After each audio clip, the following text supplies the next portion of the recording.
வணக்கம்.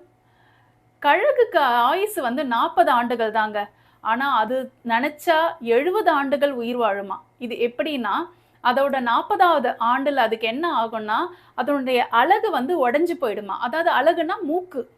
ரொம்ப கூர்மையா இருந்த அந்த மூக்கு அந்த அலகு உடைஞ்சு போயிடும். அதே மாதிரி அதோடைய ரெக்கைகள் ரொம்ப தடிப்பாயிடும். அதால பறக்கவே முடியாது. கழுகனுடைய நகங்கள் அழுகுன நிலையில ஆயிடுங்களாம்.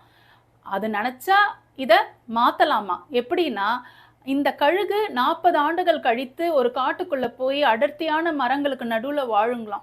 அந்த காட்டுல இருக்கிற மலைகள், இல்ல பாறைகள்ல தன்னுடைய அலகு, அதாவது தன்னுடைய மூக்க உடைச்சு விட்டுடுங்களாம். அதே மாரி நகங்கள உடைச்சு விட்டுடுங்களாம்.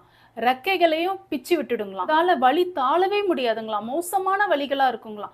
அந்த மாதிரி வலிய அது தாங்கிக்கும். தாங்கிக்கிட்டு அந்த 180 நாள் அங்கேயே அந்த மரத்துக்கு நடுவுலயே வாழும். அந்த 180 நாளுக்கு அப்புறம் இதெல்லாம் சின்ன சின்னதா வளர ஆரம்பிக்கும். வளர ஆரம்பிச்சனோன தான் அது அந்த இடத்த விட்டே மறு இடத்துக்கே போகுங்க.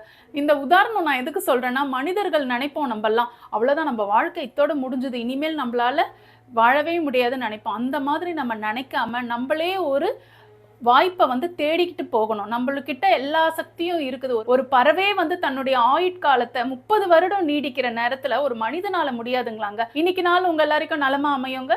நல்விடியல். வணக்கம்.